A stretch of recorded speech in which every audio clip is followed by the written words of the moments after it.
afternoon, everyone. I would like to welcome you to the Divine Intervention. I am your host, Erlisha Young Rents.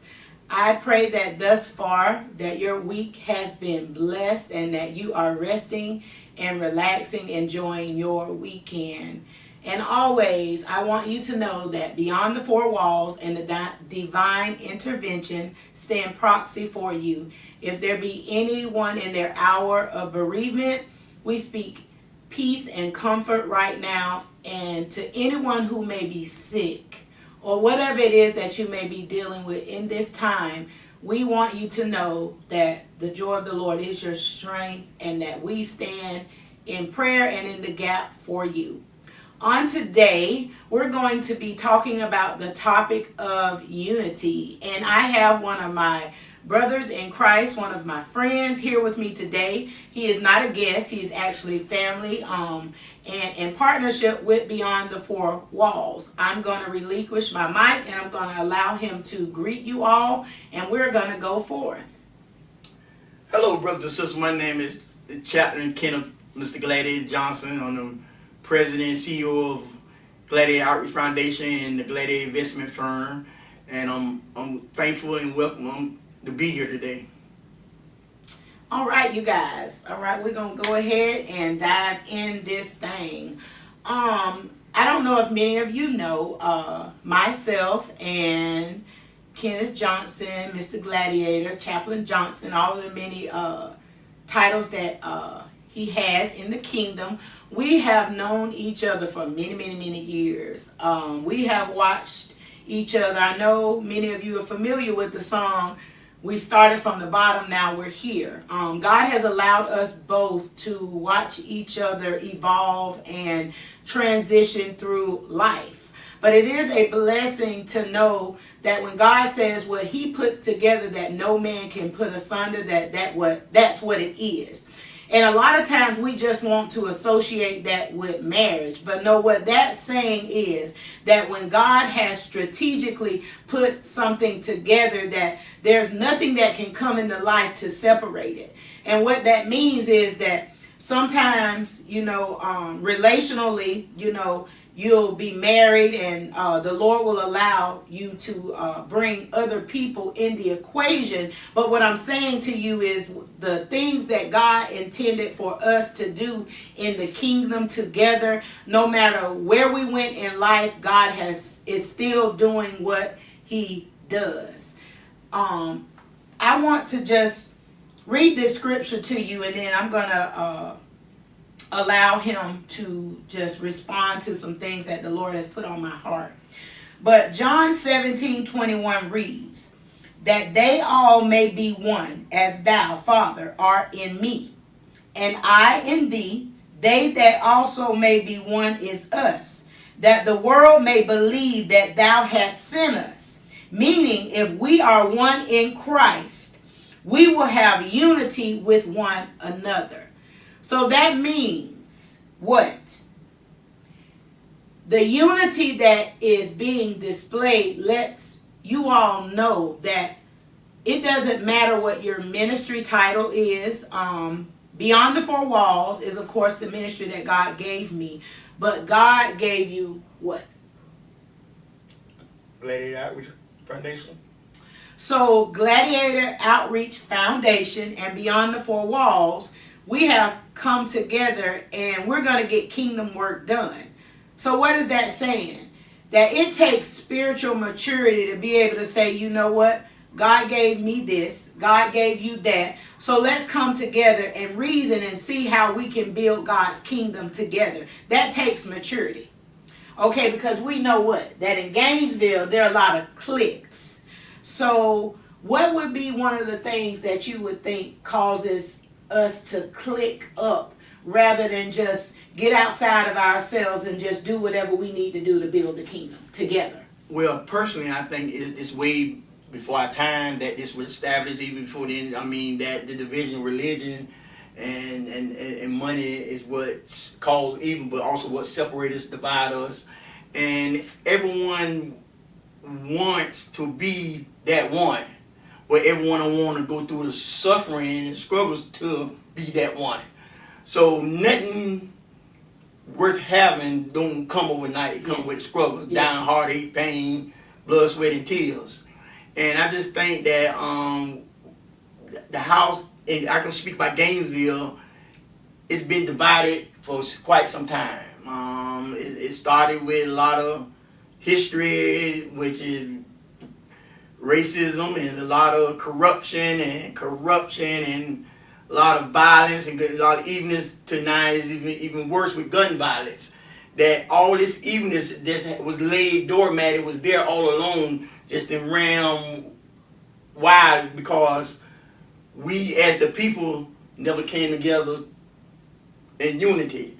Because if God predestined you and called you before you came out your mother's womb, and you was chosen, as he talked about in Jeremiah, if all us come together, if we just let God have his way, it would all make sense while he brought us all together.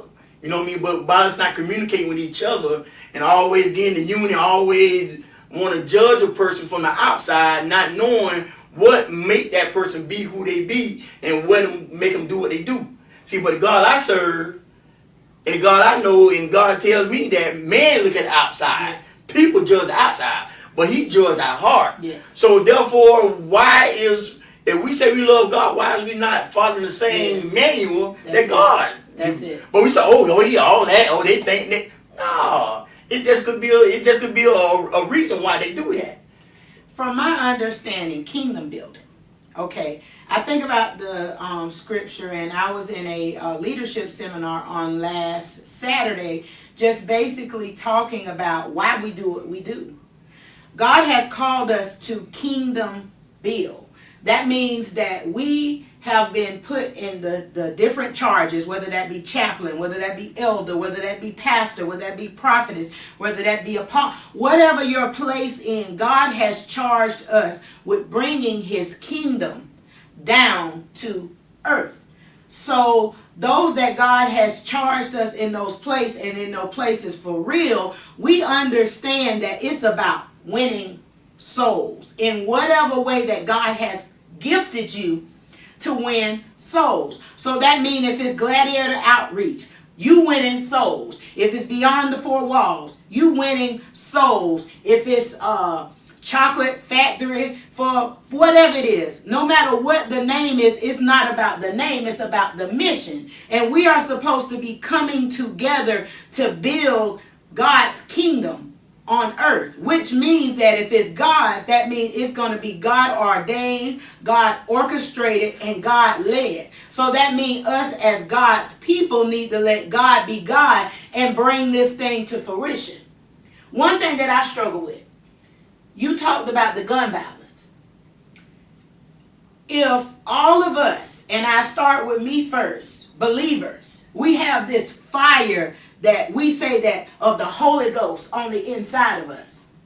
From my understanding, fire consumes whatever's in its midst. So if all of us come together and we got all of this fire working, it's going to stop the devices of the enemy. Because it's the enemy that's running rampant. And it's basically, I made a post on yesterday, all the enemy does is just praise off of the things that are on the inside of us that he knows are not of God. And he has his way, and he has people operating in ways that they don't even understand, because you just said God knows the heart of a man. A lot of times we don't know what's on the inside of us, but through unity it brings forth strength. What would be your take on what I just said?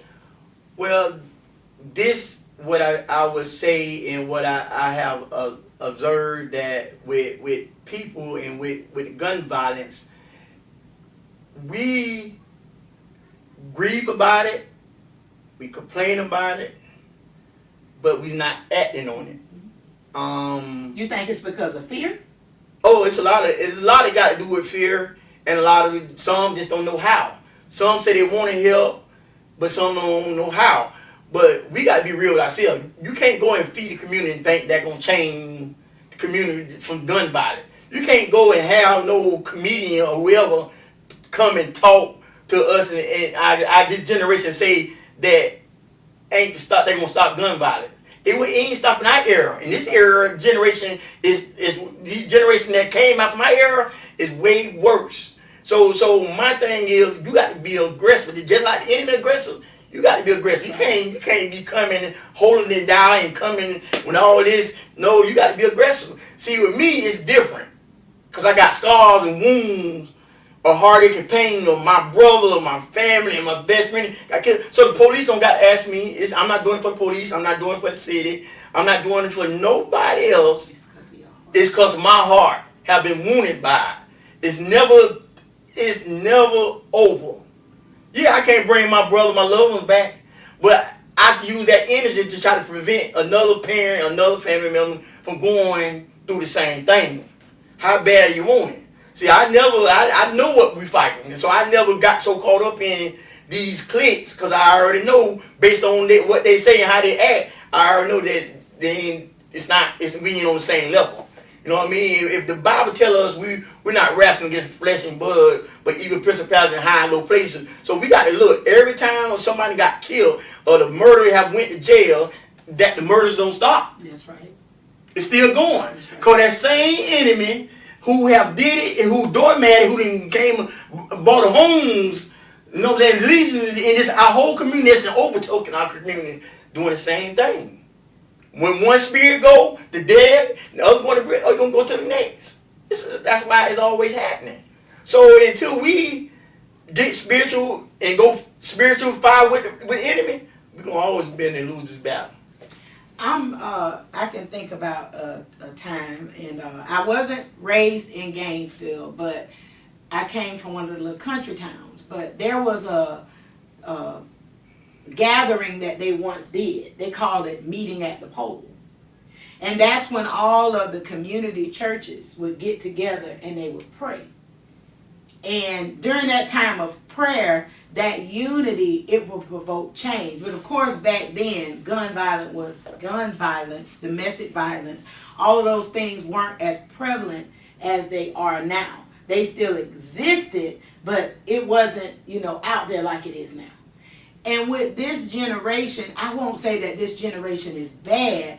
They just have a lot of wisdom and they don't know how to channel it. They don't have the examples, because I can just think back to my grandma. Me and my grandma had a conversation about some things, and she apologized to me about, things that may have been happening with my mom. And what she said was, I'm sorry because that happened because of how I was raised. So we were raised in an era where you don't do what I do, you do as I say. This generation here, they don't do what we say, and they don't pay attention to what we do, because a lot of us are not doing things that grasp their attention.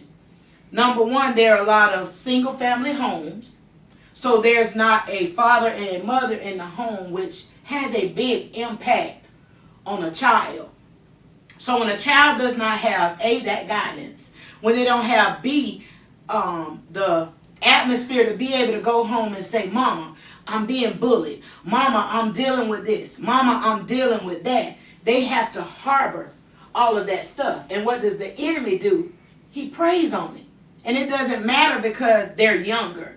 That's still a soul or a life that he can contaminate.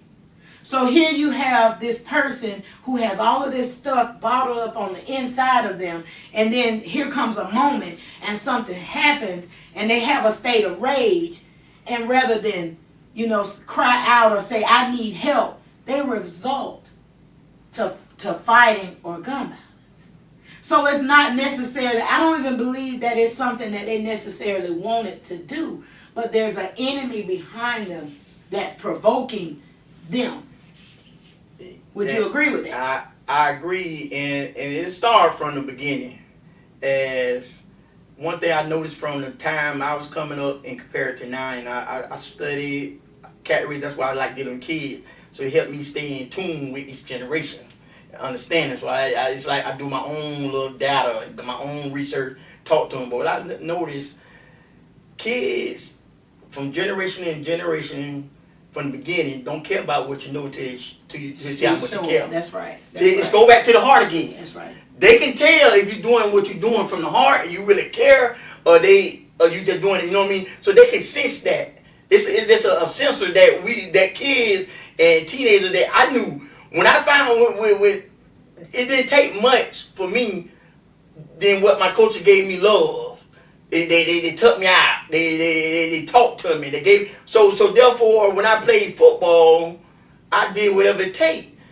All blood, sweat, and tears to wanna keep that happy because that's what they showed me. Me personally, I don't need a coach and nobody to be over me, to watch me, because my mind made up. I'm not going to be that next one. I'm not fit to be the drug dealer that I've seen others athletes. I ain't going to be the one that own the drugs or nothing like that. So therefore, my mind was all made up. So I ain't need no coach to be looking on my head if you always want to see something doing right or wrong. My mind is already right to do right.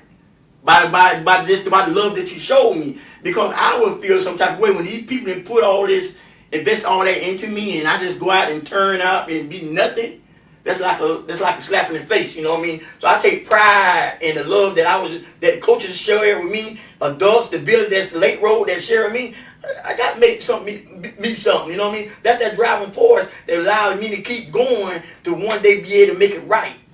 But the thing about it is, that's very important. A lot of them, they don't have that. They don't have that person to go to and say, I'm having these type of feelings. Because in this dispensation of time, a lot of kids are being left to themselves. Right. They in the AC, they got their cell phones. Most times, especially if they're in a single family home, mama or daddy is out working, so they left to themselves to be influenced by music, social media. Yeah. They don't have, see, when we grew up, grandma them, if grandma called auntie and auntie say you done XYZ, okay, grandma gonna get you, but auntie done got you before you got home. But see, nowadays, a lot of parents don't want their children to be disciplined. So that village that we used to have, we don't have that no more. You know, you don't have the neighbor across the street looking at, look, hey man, I'm trying to let you know something don't look right across the street. So a lot of stuff is just being swept under the rug. Because people don't want to address somebody as child because they worried about what the parent gonna say about it. And then some of us as parents, we don't believe that our children would do certain, look, when I was able, and I'm gonna just talk about mine. One day, one of my children, I won't name the one, I saw their cell phone, and I was like, oh my.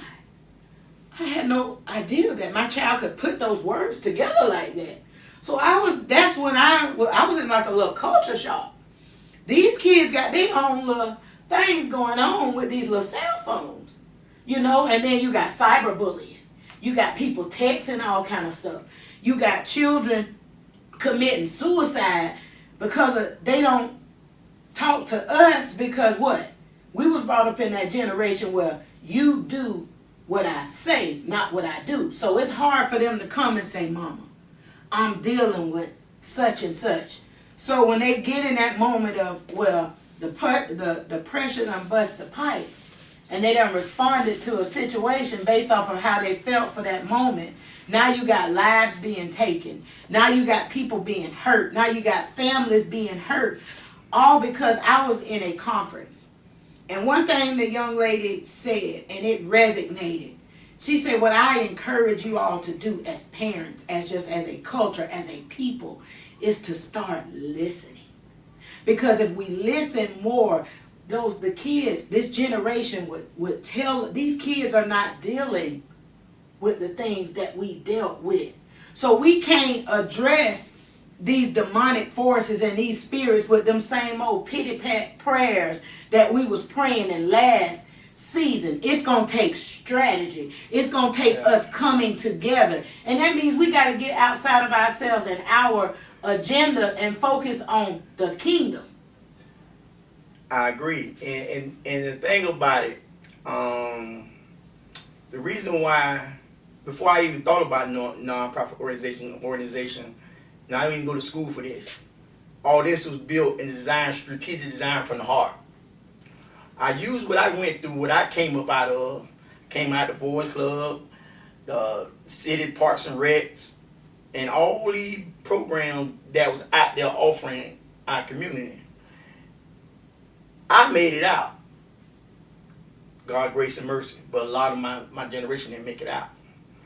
And I looked and studied the things that made them fall short, why they didn't make it out. Because I looked at the actual covenant, the system that government, the city of Gainesville, from the time I was born in 78, it probably before my time, and after the time I discovered that it was never designed and structured for us. So this was going on right now. It was designed and structured for it to be that way, based on how they got it. They did do just enough to say that they're doing, but we're never doing enough to make it should be effective. To make sure you overcome your struggles. That's the same thing with the schooling and the teaching. That the stuff they were teaching in school is just don't get you ready for the real challenges after 18, or this coming up in a household of struggle.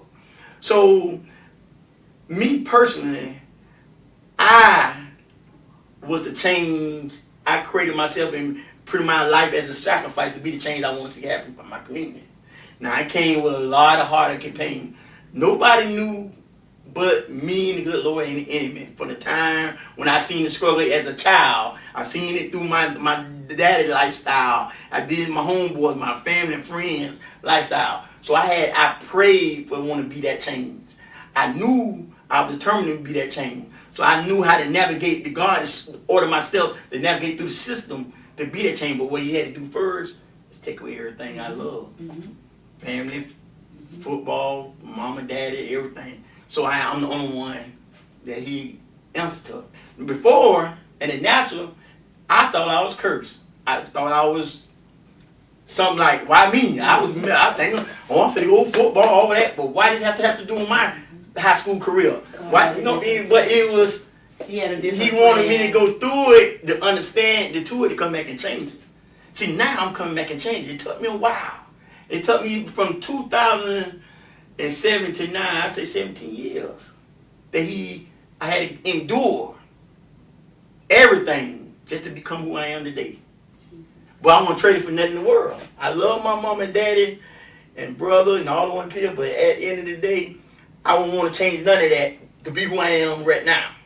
Because I know it's part of this. I can never question that. I just know that, or I understand. But my driving force is to make sure it won't be in vain. If I had to suffer like that and had to lose all this, I want to make sure I make it count. So that rate, I don't need nobody to motivate me. I'm already motivated by what I done endured and had to overcome what I done seen. So that's why I work alone, because it's me and the Lord. I can handle him. I don't have to worry about nobody trying to portray it and all that. I like to study and watch what's going on. So what I did, city planning board, school board planning board. I've been on all the boards, say all the tables. Not because I really want to be a part of them, but I just want to learn who is who and what is what. He taught me. I self-taught myself. God taught me and coached me about what's going on. I asked questions. I want to meet with all these people, countless city county commissioner, city commissioner, mayors after mayors, a secret. Me and them and good Lord. So therefore, they know why I was meeting for them then, but I was doing it for a reason that I'm fit to use for now. But even now, it's so much bigger than what I know. So I said, I'm like, whoa, But that's why I created the organization. Because it's bigger than me, but it's not bigger than the organization. It's bigger than me, but it's not bigger than a team. Because God, I serve say I can do all things, but me doing all things, it don't mean nothing, because once I leave, then everything going to go back to one. So, you put people in right place and position. So this system, it look like an organization, but really a support system. Designed and structured as an organization. And use all the organizational features, but it's a support system. So this system that I have in place, I know it's one of a kind. I know it's like that because it's a new thing. It's nothing that man could say. He say he doing a new thing in me because he know the same kind of drive I had when I was on the football field. You know, once I became, it's different. It's so easy to be who I am with confidence and faith. 'Cause I know who I am. That's why he made me like that.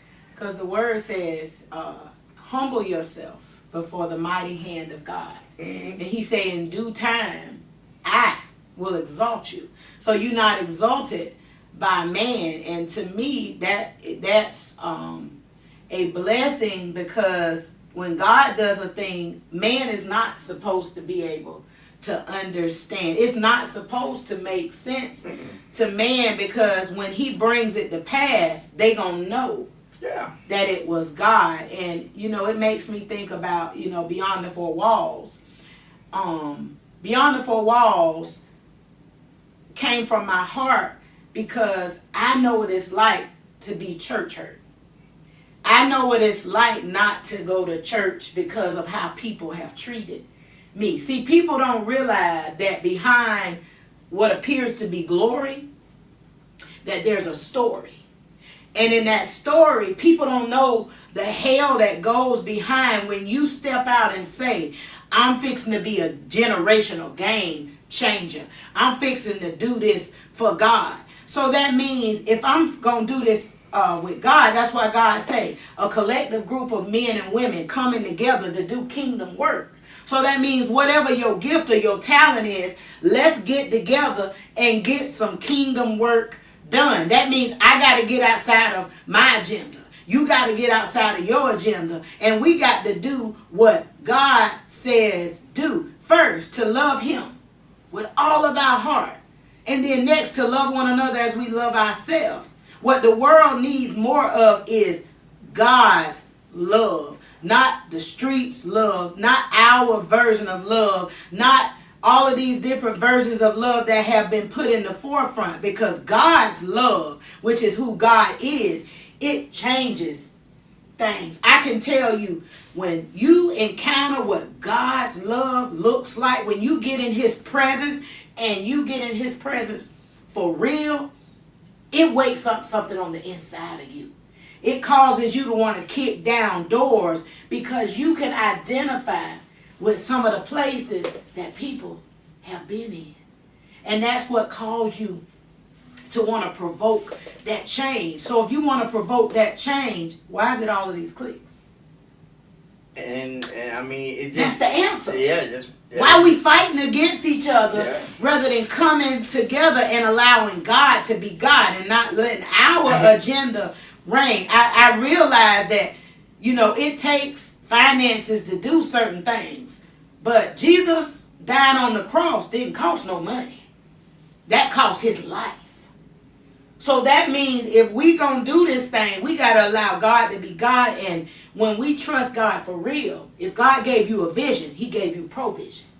So that means we ain't got to pull on the people, because he said, before I formed you in the belly of your mother's womb, I knew you. Jeremiah 1:5.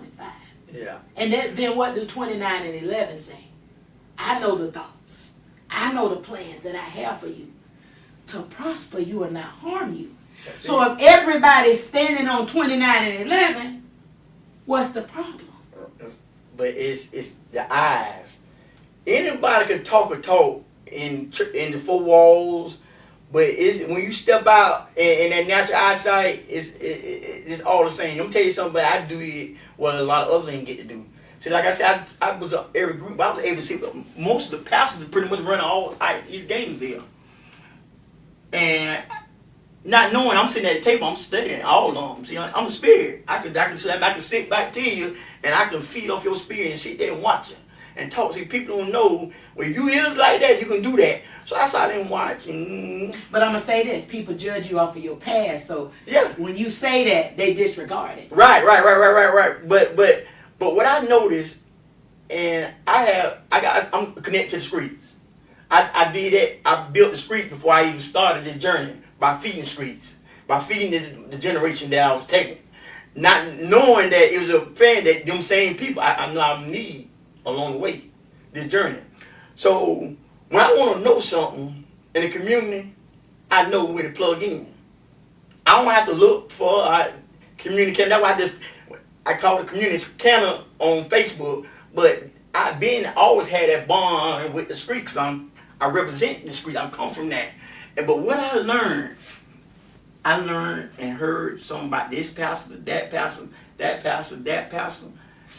And I got unconditional love for the pastors. So therefore, I never broadcast it, but it's a learning to the understand. Or how not to behave. Yeah, it's a learning to understand them, but then I look at it from the perspective and put two and two together, like, oh, okay, dang, yeah, but cause I'm not in the bashing business. I don't get no profit from that. But I do want to learn. If all these people got this man got all these people in the church, I want to study this man.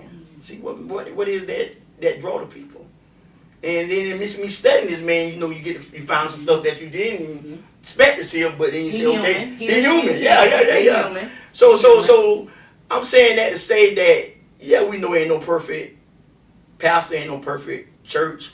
Ain't no perfect nothing. But I know this day and time and what's going on around the world is making it real hard for the churches that's today. It's nothing like they grew up and thought it's going to be tomorrow. Yes. See, if a lot of the pastors knew what they know now, a lot of them probably won't become a pastor because it's the change. Warfare. Yeah. So therefore, I have seen some of the greatest breakdown. You know what I mean? God allowed me to be in position to know some of the toughest ones is really going through, and some of the toughest ones ain't get to where they at by praying and doing the right thing. If I was to say, when I study public corruption and public integrity, it don't stop with it goes who connected to it.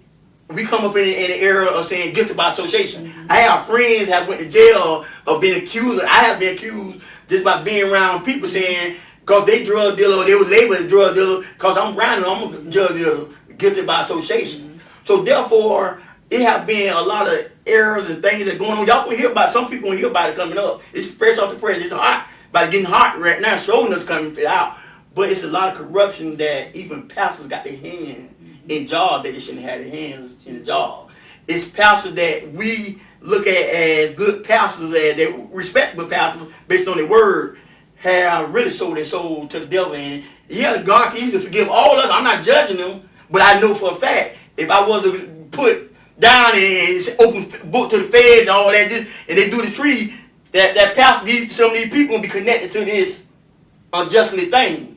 So I'm saying that to say that all this was happening around us, and it's the Spirit of God. He won't. He's not happy with what's going on in his community.